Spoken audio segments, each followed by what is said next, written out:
디모데 전서로부터 시작했던 성경 강해가 오늘 디모데 후서 마지막 4장까지 이르게 됐습니다. 오늘 하고 이제 송구영신 예배 때 하면 4장이 끝이 납니다. 정말 기가 막히죠. 딱. 자, 이 디모데 후서는 바울이 여러 서신을 썼는데 그 중에 가장 나중에 쓴 서신입니다. 그리고 특별히 바울이 가장 흉악한 사형을 기다리는 지하 감옥에, 로마의 그 악명 높은 지하 감옥에 갇혀서 마지막으로 쓴 서신이 바로 디모데 후서입니다. 그러므로 디모데 후서는 마치 바울의 유언장과 같은 서신입니다. 유언장. 마지막에 쓰는 게 유언이잖아요. 죽기 전에 마지막에 쓰는 게 유언이잖아요.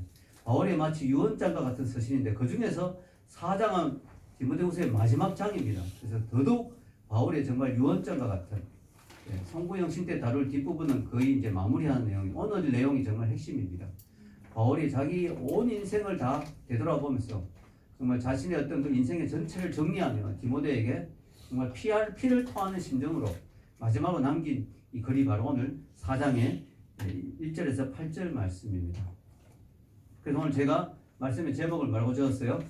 바울의 마지막 유언. 제가 생각해도 제목을 정말 잘 지은 것 같아요. 왜냐하면 오늘이 원래 마지막이고, 그래서 바울의 마지막 유언. 바울은 죽음을 맞이하면서 디모데에게 3가지를 당부합니다. 오늘 여러분 이 3가지를 꼭 기억해야 될 것 같아요. 3가지를 여기 적어놓았죠. 3가지.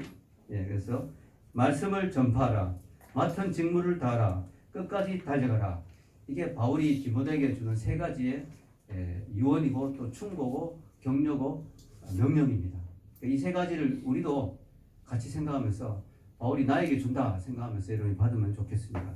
자, 먼저 바울이 디모데에게 이야기한 충고가 뭘까요? 말씀을 전파하라. 자, 우리 한번 1절에서 2절에 그 내용이 나오는데 한번 읽어보겠습니다. 위에 1절에서 2절. 하나님 앞과 살아있는 자와 죽은 자를 심판하실 그리스도 예수 앞에서 그가 나타나실 것과 그의 나라를 두고 엄히 명하노니 너는 말씀을 전파하라. 때를 얻든지 못 얻든지 항상 힘쓰라. 범사에 오래 참음과 가르침으로 경청하며 경계하며 원하라. 여기 보면 2절에 너는 말씀을 전파하라 이렇게 나오는데요. 이 말씀을 전파하라는 말 앞에 수식어가 붙죠. 왜냐하면 이게 너무 중요하다는 거예요. 정말 중요한 이야기라는 거죠. 그래서 강조하기 위해서 1절에 보면 하나님 앞과 살아있는 자와 죽은 자를 심판하실 그리스도 예수 앞에서 그가 나타나실 것과 그의 나라를 두고 엄히 명하노니. 야, 이게 중요한 말이 다 들어가 있죠. 살아있는 자와 죽은 자를 심판한다.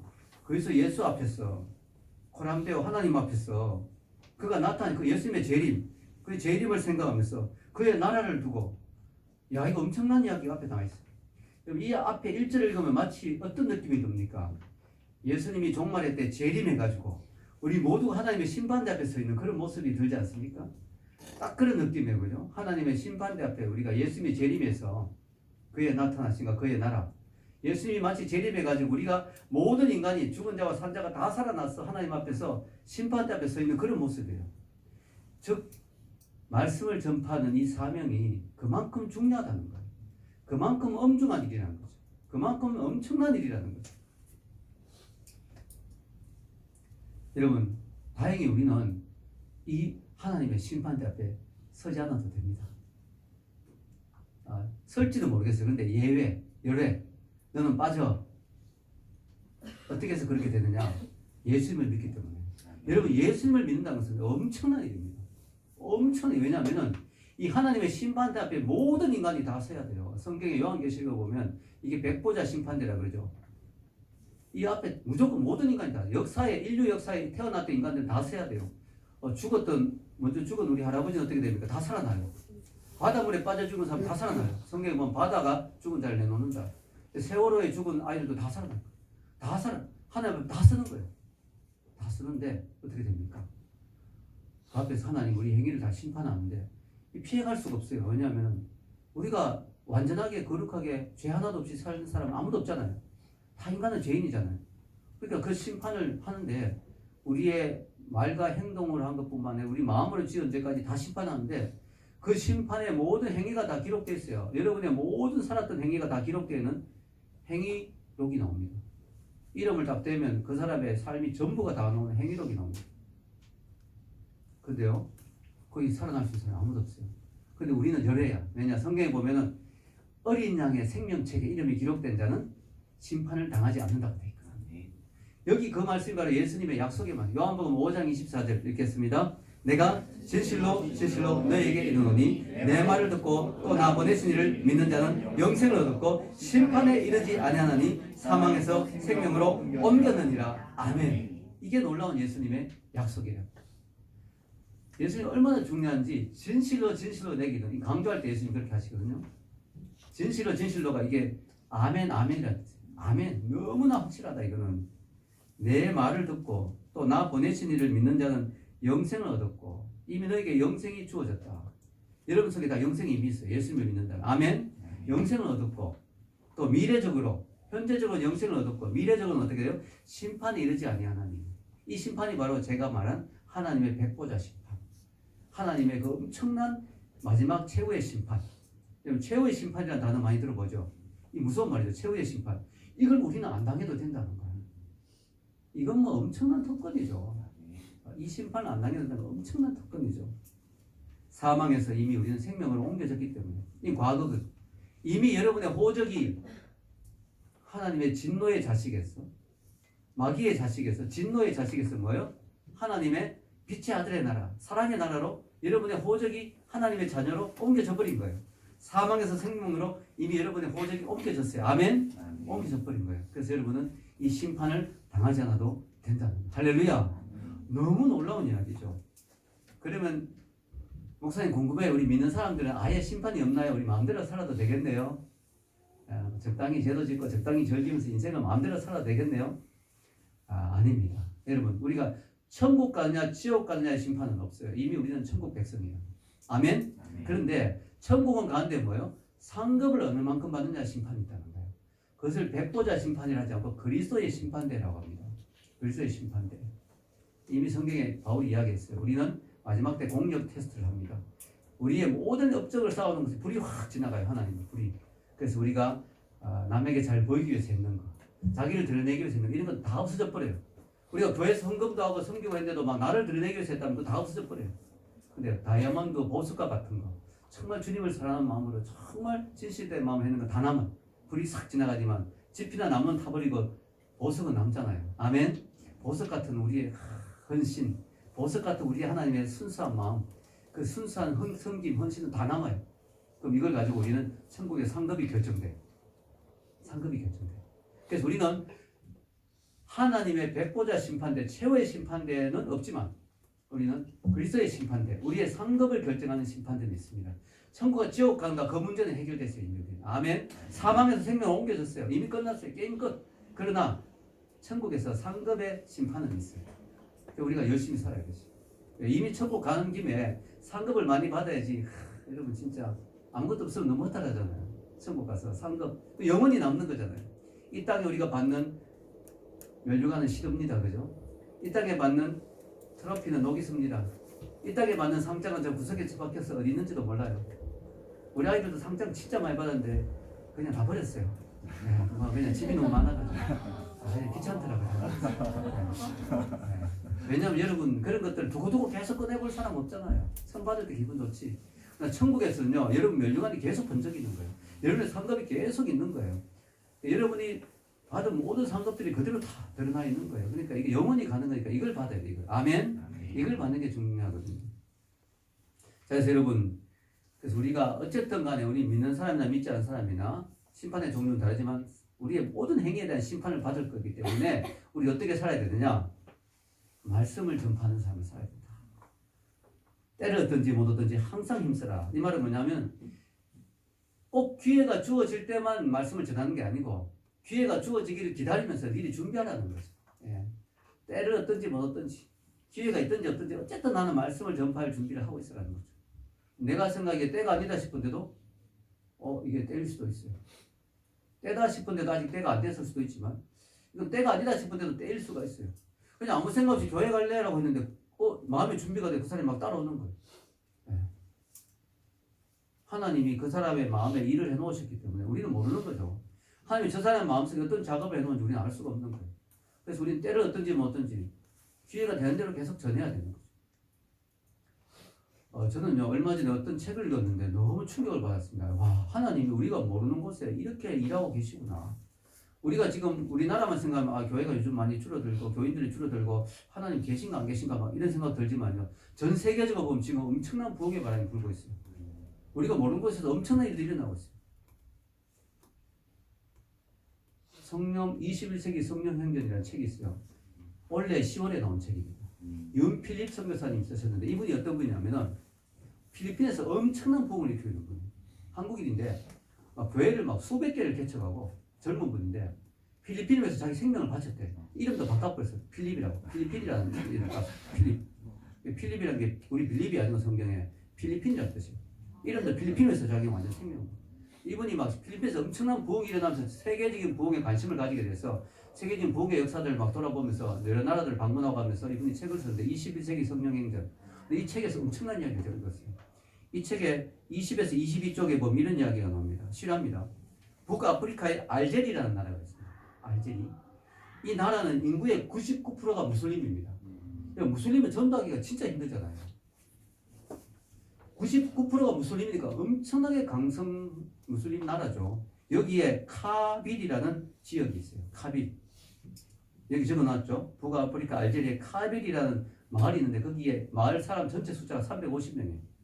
근데 이제 복음을 전하기 위해서 선교팀이 기도를 많이 하고 거기 들어갔는데 제일 좋은 방법이 뭐냐면 예수 영화 상영하는 거예요. CCC에서 만든 예수 영화라고 진짜 은혜로운 영화인데 이 영화가 전 세계 모든 언어로 거의 다 더빙이 돼 있거든요.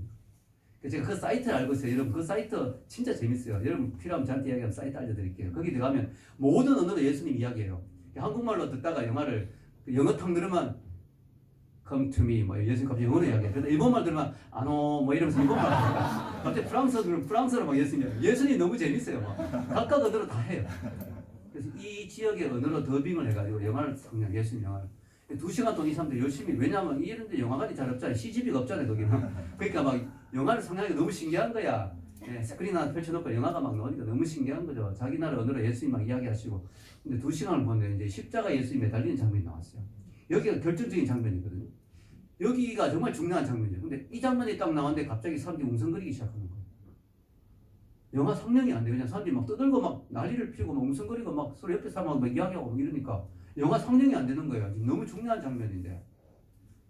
이게 통과가 돼야 그다음에 예수님이 죽으시고 부활하시고 막 그래서 영화가 끝나면 앞에 나와서 예수님을 믿을 사람 나오세요 하는데 몇 명 나오면 영접 기도시키고 그러면 이제 그 마을 출소하는 건데 또 잘 되면 그 마을에 교회를 하나 세워놓고 리더를 세워놓고 이제 떠나면 되는데 영화가 진행이 안 되는 거예요. 너무 시끄럽고 떠드니까 리더가 너무 낙심했어요.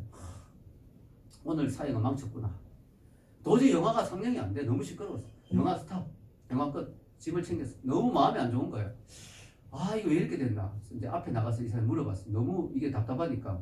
여러분 왜 그러세요? 왜 지금 영화 보다 2시간 잘 보다 갑자기 왜 이렇게 시끄러워졌습니까? 하니까 사람들이 일어나면서 이렇게 하면 조금 전에 영화에 나왔던 그 십자가에 매달린 그 사람 바로 저 사람이에요. 저 사람. 저 사람 일주일 전부터 매일 저녁마다 우리 마을 산등성에 와서 저 모습 그대로 팔을 벌리고 1시간 동안 서 있었다는 거예요. 그것도 일주일 동안이나. 그리고 사라져. 매일 저녁마다 서 있다가 사라졌어요. 1시간 동안. 저 매달린 저 사람이 저 사람. 그분이 예수님이었던 거예요. 예수님이 그 마을에 일주일 전에 가서 작업을 해놓은 거예요. 그 순간 갑자기 성령의 바람이 임하면서 350명이 그대로 꼬꾸라지면서 통곡을 하면서 회개의 기도가 흘러나옵니다. 스태프들이 막 전도할 게 아무것도 없어요. 자기들도 그 감동대가 같이 울면서 기도해. 1시간이 지나니까 눈물을 닦고 다 일어났어요. 어떻게 됐을까요? 그 마을 350명 전원이 예수님을 믿게 됐어요. 할렐루야. 무슬림 마을이 하루 만에 예수 마을로 바뀌었어요. 알고 보니까 70년 전에 거기 어떤 프랑스 선교사가 와서 순교를 했는 장소. 거기에 하나님이 일하고 계시다. 여러분 하나님이 어떻게 일하고 계실지 알 수가 없어요. 그 선교팀이 그 마을에 안 갔으면 한 명도 구원 못 받았을 거 아니에요. 근데 그들이 때를 얻든지 못 얻든지 될지 안 될지 모르지만 가서 전했기 때문에 그 마을이 완전 예수 마을로 바뀌어버렸어요. 100% 다 예수님 믿게 됐어요. 350명 전원이 99% 무슬림 마을. 할렐루야. 우리가 복음을 전하려고 마음먹기만 해도 성령님은 미리 가서 일하신 줄 믿습니다. 복음화 전도왕이라고 했죠. 김기동 집사님 유명하잖아요. 그분은 전도하다가 자꾸 거절당하니까 너무 마음이 힘든 거야. 그러니까 이분이 사람을 고구마로 생각. 그래 고구마 익다가 이렇게 찔러보면 젓가락 안 들어가잖아. 그러면은 이 고구마는 버리는 게 아니고 좀 덜 익었다. 그래 계속 젓가락 찔러보면서 계속 기다리는 거예요. 읽을 때까지. 이분의 전도 방법이 그거예요. 전도하다가 나 예수 싫어 이러면 막 시험 들지 않고 아직 덜 익었구나. 젓가락 구멍이나 내놔야 되겠다. 예수 꼭 믿으세요. 기도할게요. 당신을 위해서. 기도 싫어요. 기도할게요. 또 다음에 그럼 언젠가 10번쯤 찔렀는데 어느 날 갑자기 그럼 교회 가지 뭐 이렇게 따라오는 거예요. 이건 뭐구만. 이분이 하는 말이 뭐냐면 전하면 어떻게든지 가능성인데 안 전하면 없다는 거예요. 어쨌든 전해야 된다는 거죠. 그래서 여러분 하나님이 이 마을 같은 경우는 70년 전에 순교자 때문에 하나님 완전히 익은 복음을 만들어놨죠. 이 마을. 그래가지고 완전히 복음이 싹 들어갔는데 어쨌든 우리가 때를 얻든지 뭐 얻든지 전하라요. 아멘. 전하라는 것이죠. 자, 그래서 전하면서 목회를 어떻게 해야 되냐? 바울에게 2절 이야기합니다. 2절 읽겠습니다. 너는 말씀을 전파하라. 때를 얻든지 못 얻든지 항상 힘쓰라. 범사에 오래 참음과 가르침으로 경책하며 경계하며 원하라. 자, 복음을 전하면서 목회를 하면서 힘들지만 항상 힘쓰라. 그리고 오래 참아라. 왜냐하면 쉽지 않으니까요. 이 사역이 쉽지 않으니까 오래 참아라. 그리고 가르쳐라. 자꾸 가르쳐줘야 돼요. 자꾸 이야기해줘야 돼요. 예수님도 한번 이야기 잘 몰라요. 복음도 자꾸 전해줘야 돼요. 자꾸 가르쳐야 돼요. 그리고 경책하며 잘못한 게 있으면 또 지적해주고 죄를 지적하고 경계하고 경계는 교회 안에서 정말 죄를 지은 사람들 권징하는 걸 말하는 거예요. 권징하고 권하라. 그리고 격려해주라. 어쨌든 하여튼 목회를 말하는 거죠. 복음을 전하고 말씀을 전하고 교회에 온 사람이 있으면 경책하고 경계하고 권하면서 열심히 오래 참고 인내하면서 계속 가르쳐라. 계속 하라. 이 일을 계속 하라. 이 사명을 계속 하라. 두 번째는 맡은 직무를 다하라. 3절에서 5절 읽겠습니다. 시작. 때가 이르리니 사람이 바른 교훈을 받지 않으며 귀가 가려워서 자기의 사역을 따를 스승을 많이 두고 또 그 귀를 진리에서 돌이켜 헛다른 이야기를 따르리라. 그러나 너는 모든 일에 신중하여 고난을 받으며 전도자 일을 하며 내 직무를 다하라. 아멘. 여기 때가 이르리니 말 앞에 나오는 원어, 헬라어 원어로 보면 왜냐하면이란 말이 생략되어 있습니다. 지금 번역에는. 왜냐하면. 너가 왜 이렇게 말씀을 열심히 전해야 되냐? 왜냐하면 이런 때가 온다는 거예요. 사람들이 귀가 가려웠어. 즉 복음을 전하는 걸 별로 안 듣고 싶어하고 바른 교훈을 싫어하고 귀가 가렵다는 말은 뭐냐면 자기 귀에 듣기 좋은 말만 찾는다는 거예요. 재밌는 거 있잖아요. 듣기 좋은 거, 자기를 위로해 주는 거, 자기에게 정말 뭔가 막 재미를 주는 이런 것들만 자꾸 호기심으로 접근하고 정말 순수하게 복음을 듣고 싶어하고 바른 교훈을 듣고 싶어하는 사람 많이 없다는 거죠. 이런 때가 이럴 것이기 때문에 이런 종말의 때가 올 것이기 때문에 이미 이런 때가 왔고 바울의 때에도 지금 더 심하죠. 사람들 심각한 이야기 싫어하잖아요. 진지한 이야기 별로 안 좋아하잖아요. 그래서 여러분 막 유튜브에도 막 뜨는 게 뭐예요? 막 재밌는 웃기는 이런 거 막 뜨잖아요. 그죠? 펭수 뭐 이런 거 있잖아요. 그죠? 그래서 여러분 사람들은 막 재밌는 거 웃기는 거 이런 것만 좋아하는 거예요. 그러니까 진지한 거 별로 안 좋아하는 거죠. 사람들이 귀가 가렵다는 거예요. 귀가 가렵다는 건 재밌는 거 없나? 뭐 신기한 거 없나? 뭐 이런 거예요. 그게 이제 귀가 가려운 거죠. 그런 때가 올 것이기 때문에 너는 더욱더 열심히 신중하게 고난을 받으며 전도자의 일을 하면 내 직무를 다하라. 열심히 너가 맡긴 일을 다 해야 된다 하는 것입니다. 그래서 여러분 사람들이 지금 보면 설교도요 좀 심각한 설교 별로 안 좋아합니다. 재밌는 설교, 웃기는 설교, 또 자기 개발, 성공하는 5가지 법칙 뭐 이런 거죠. 그래서 이런 것들 좋아하고요. 또 아니면은 위로의 메시지, 아니면 좀 철학적인 설교보다는 좀 실용적인 설교, 뭐 이런 것들, 자유주의 설교 이런 것들을 좋아하죠. 그래서 또 목사님들도 거기에 맞춰서 또 그런 설교를 하기도 합니다. 근데 바울은 이야기를 그런데 휩쓸리지 말고 신중하게 말씀을 전하라. 그리고 또 전도자 일을 잘 감당해서 직무를 잘 감당하라. 그래서 여러분 목회자가 해야 될, 다른 말로 하면 교회가 해야 될 일은 뭐냐면 말씀을 전파하는 거예요. 전도자 일을 하는 거예요. 세상의 분위기 따라가는 게 아니에요.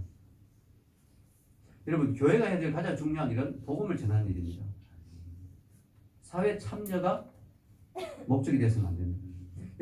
우리 교회가 왜 사회 참여를 안 합니까? 이렇게 말할 수도 있는데 저는 개인적으로 여러분들이 사회 참여하는 것을 권장합니다. 여러분들이 개인적으로 사회에 힘든 사람들 돕고 어려운 사람 돕고 하려면 할 수 있어요. 그리고 하는 것이 좋지요. 저희 교회도 개인적으로 하는 분들이 있습니다. 컴패션을 통해서 여러분 그 제3세계 아이들 돕는 그런 사역도 하고요. 우리 에스더 같은 경우도 북한 인권을 위한 그런 단체에서 활동하고 있고요. 또 리디아도 미국에 있을 때 노숙자들 가서 밥도 퍼주고 바이올린 연주도 해주고 그런 거 다 귀한 일이죠. 저희 교회도 우리 수민이 형제가 또 소중한 사람들이라고 서울역에서 밥 퍼주는 사역, 네, 그 사역도 열심히 하고 예지자매하고 데이트할 때 거기 가서 데이트를 했대요. 늘. 너무 감동이 되더라고요. 우리 데이트 시집이 안 가고 거기 가서 예, 밥 퍼주면서 사역을 하면서 데이트를 했다는 말도 그때가 참 은혜로웠습니다. 우리가 개인적으로 그렇게 할 수 있죠. 교회도 뭐 참여할 수 있고. 그런데 우리가 뭐냐면은 교회의 목적이 사회 참여가 돼서는 안 된다. 그게 소셜 가스펠이라는데 사회를 변혁시키고 사회를 바꾸고 사회 무브먼트를 일으키고 그것이 교회의 사명은 아니다. 그래서 교회의 본질을 놓치면 안 된다. 교회가 재정이 많으면 그런 일들도 참여하거나 물질로 돕거나 또 교인들도 많이 보내거나 하면 좋겠지만 교회의 목적은 사회를 바꾸고 사회 무브먼트를 일으키는 게 아니고 개인을 변화시키는 것. 그 심령을 바꾸는 거죠. 예수님도 병든 자들, 아픈 자들 도와주고 치료했지만 그런 자를 돕는 무슨 단체를 만들지 않았잖아요. 바울도 노예들을 위해서 복음을 전하고 노예들을 격려하고 했지만 노예 해방 운동을 일으키지는 않았잖아요. 그래서 교회가 중심을 잘 잡아야 됩니다. 교회가 복음 전하는 것, 전도자의 일을 하는 것, 직무를 감당하는 것, 이걸 딱 중심을 잡고 거기에 이제 교회가 여력이 있으면 재정이나 여러 가지 교회에 어떤 성기 준 사람들이 많고 여력이 있으면 사회를 돕는 일도 같이 하면 좋겠죠. 그 일도 분명히 하면 은혜롭고 좋습니다. 그러나 그것 때문에 교회가 본질을 놓친다. 이건 문제가 있죠. 어떤 교회는 사회 참여 되게 열심히 하는데 복음이 없어 가보면 예수님이 없어요. 그냥 밥만 퍼줘. 예수님은 없어. 이러면 안 되는 거예요. 그럼 밥 먹고 예수님 모르고 가면은 안 되잖아요. 어떤 목사님이 처음에 빈민가에서 사역을 했는데 열심히 이 사람은 도와야 된다 생각해서 막 자기 월급까지 쪼개가면 자기 없는 돈 있는 돈 빌려가면서 막 밥을 퍼주고 사역을 했대요. 그런데 문제는 뭐냐? 결과가 안 좋더라는 거예요. 어떤 부인이 있는데 그 부인 남편이 폐결력을 죽어가고 있는데 약 살 돈이 없어. 그 이 목사님 매일 찾아가서 주사를 놔주고 약을 사주고 그렇게 해줬다는 거예요. 근데 이분이 약을 별로 안 쓰던 분이니까 그래도 낫더래요. 폐결력 심각한 환자인데. 이제 이 집안이 행복하구나 싶은데 부인이 교회를 찾아온 거야.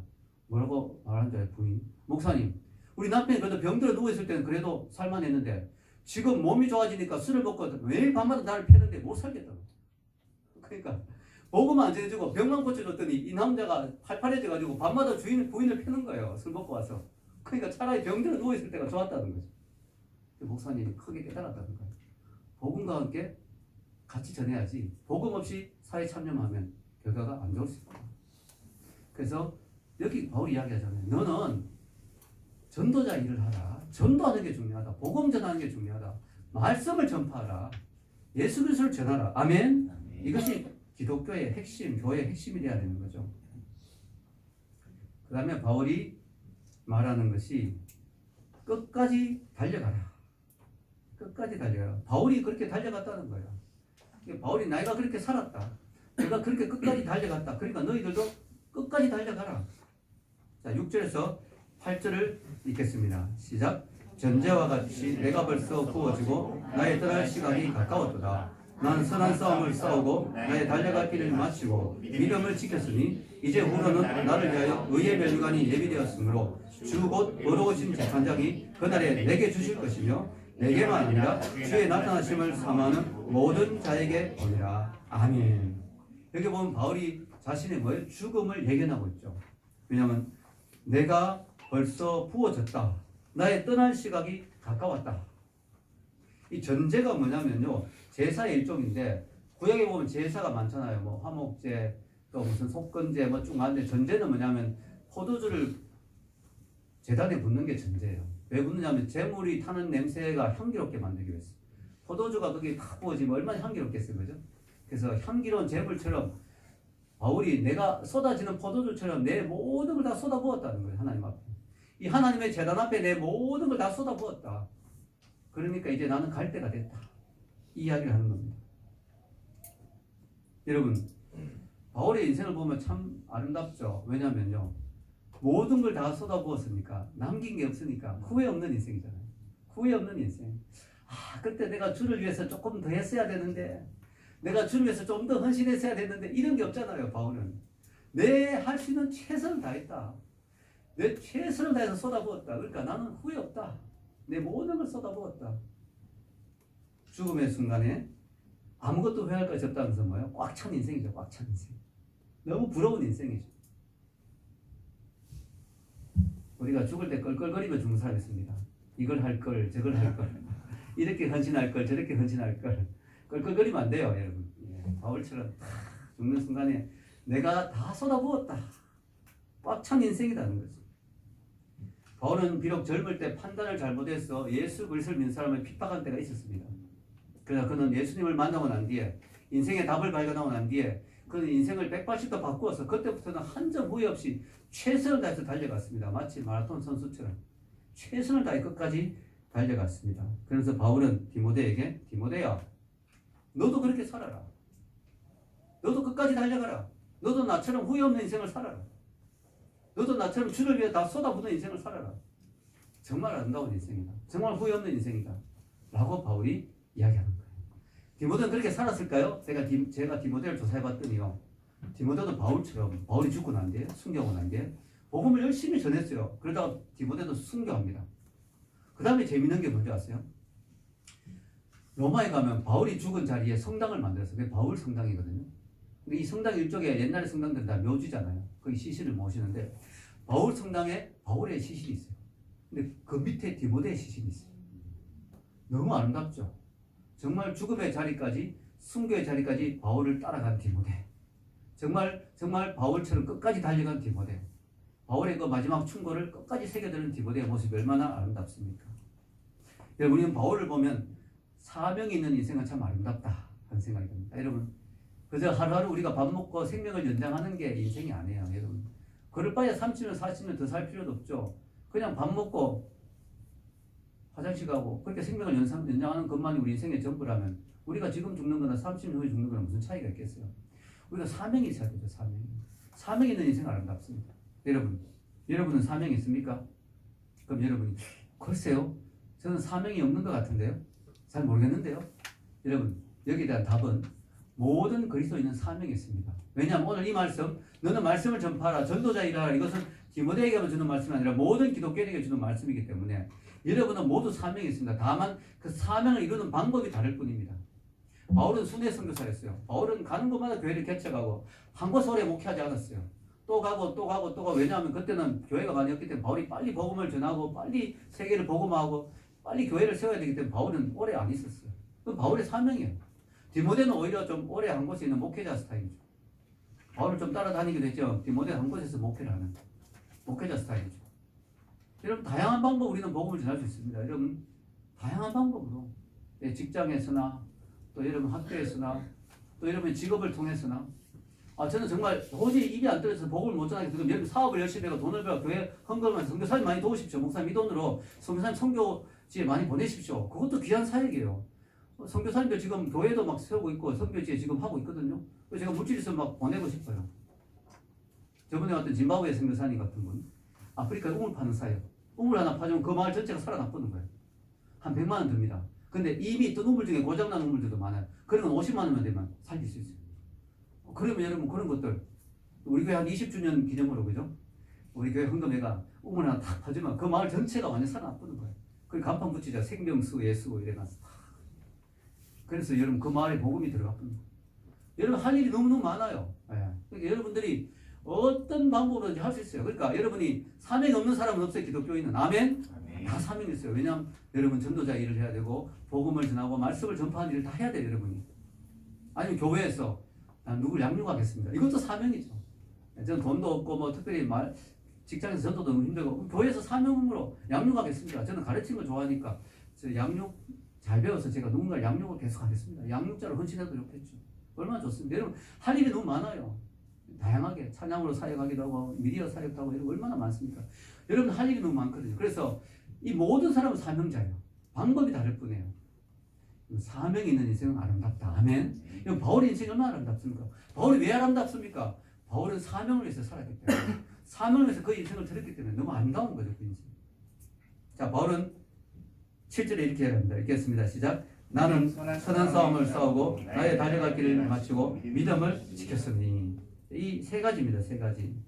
선한 싸움을 싸웠다는 거예요. 싸울 만한 가치가 있는 싸움, 복음을 위한 싸움, 이 싸움을 싸웠다는 거죠. 바울이 이 싸움을 너무 잘 싸워줬기 때문에 뭐예요? 복음이 변질이 안 되고 우리까지 온 거예요. 왜냐하면 바울 당시에 이 복음을 변질하려고 하는 인간들이 너무 많았거든요.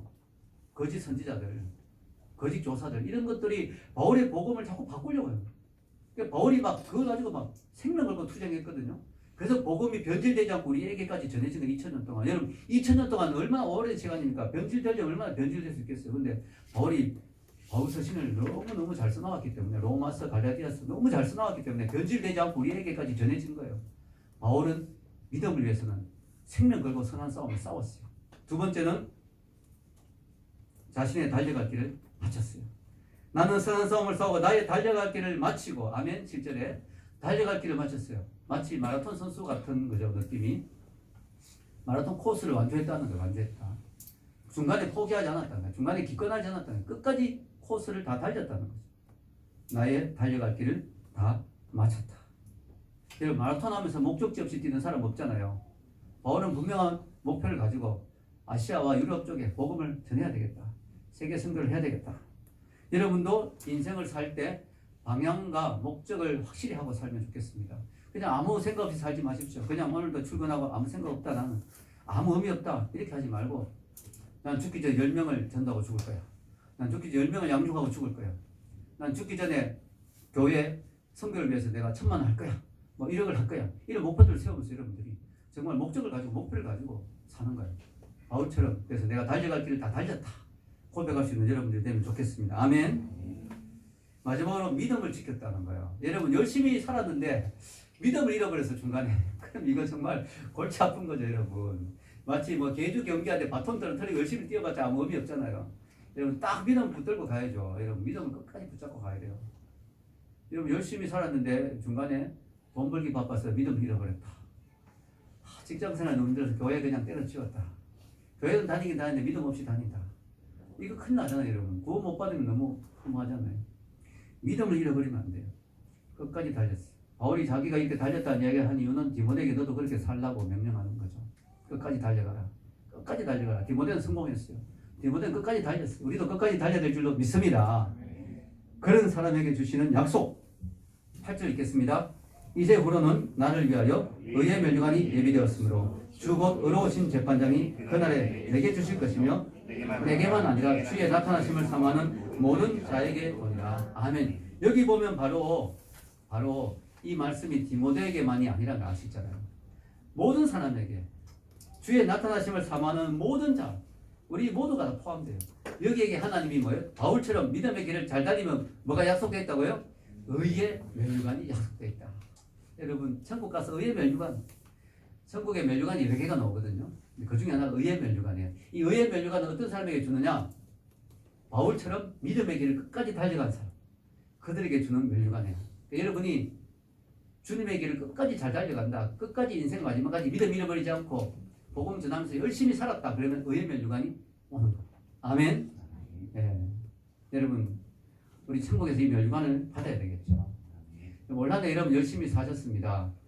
나름대로 저는 우리 교인들을 되게 좋아하는 이유가 하나하나 교인들 하나하나가 열심히 안 사는 교인이 없어요. 제가 보면 인생을 열심히 안 사는 교인이 하나도 없어요. 난 우리 교인이 그래서 너무 소중하다고 생각해요. 우리 교인들이 보면 진짜 열심히 살아요. 다들 신앙생활도 열심히 하고 부족하지만 완전하진 않죠. 그러나 그 가운데서 어떻게든지 예배 지키려고 하고 주님 앞에 나오려고 하고 어떻게든지 하루하루 열심히 살고 사회생활도 열심히 하려고 노력하고 공부도 열심히 하고. 자, 그런데요 올 한 해만 열심히 살아서 되는 게 아니고 마지막까지, 아멘, 마지막 죽음의 자리까지, 마지막 죽을 때 정말 나는 부족하지만 그래도 최선을 다해 달렸다. 완전하지 못하지만 완벽하지 못하지만 그래도 내 최선을 다했다. 이제 나에게 의의 면류관이 기다리고 있다 라고 고백하는 여러분들이 되시기를 주의 이름으로 축원합니다.